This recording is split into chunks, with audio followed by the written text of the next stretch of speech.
जसं की तुम्हाला मी सांगितलं होतं की बहीण आणि बहिणीची मुली आल्या होत्या, म्हणून त्यांनी छान असा नाश्ता केला मुलींनी. त्याच्यात एवढी सारी खेळणी त्यांनी काढली होती. कोणाकोणाच्या घरी असं घडतं मला नक्की सांगा कमेंटमध्ये. त्याच्यानंतर हे चारही मुलींना त्यांच्या मामाने दुकानावर सोडलं होतं, कारण आम्हाला दोघींना जायचं होतं बाहेर. तर त्यांना नादी लावण्यासाठी दुकानावर सोडलं आणि माझी मावशी आली होती काष्टीवरून. तर आम्ही सगळेजण निघालो होतो शॉपिंगला. तर मी पहिल्यांदाच मेट्रोमध्ये बसले होते स्वारगेटवरून मंडईला जायला. मी तर पहिल्यांदाच बसले होते. हे दोघी माझ्या आधीसुद्धा बसले होते मेट्रोमध्ये. तर त्याच्यानंतर मेट्रोमधून उतरल्या आम्ही सगळ्यांनी आधी छान असा नाश्ता केला, कारण मावशीला खूप जास्त भूक लागली होती. आम्ही दोघी तर नाश्ता करून आलो होतो, तरी मावशीसोबत आम्ही नाश्ता करायला बसलो होतो. तर छान असा डोसा खाल्ला, कारण आधी पेटपूजा मग कामधुजा. मग छान असा गरम गरम नाश्ता केला. त्याच्यानंतर लगेच लागलो शॉपिंगला. मावशीला काही वस्तू घ्यायच्या होत्या, त्यासाठी आम्ही वेगवेगळ्या शॉपमध्ये फिरत होतो. तर आम्ही निघालो होतो 11 वाजता.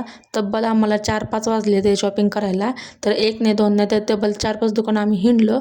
तर मावशीला काही वस्तू घ्यायच्या तर ते घेतल्या फायनली आम्ही. त्याच्यानंतर मग दुसऱ्या शॉपमध्ये आल्या, तिथं सुद्धा काही किरकोळ वस्तू घ्यायच्या होत्या त्या दोघींना, त्या घेतल्या. तर कमीत कमी आम्हाला रात्रीचे 8:30 वाजले तेवढं सगळ्या गोष्टी घ्यायला. 2च वस्तू घेतल्या थोड्याशा.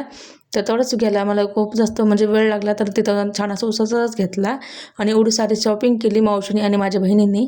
मी पण थोडंफार काय घेतलेलं आहे की तुम्हाला लवकरच दाखवते उद्या. तर शॉपिंग करून आम्हाला वाजले ते 10:30-11.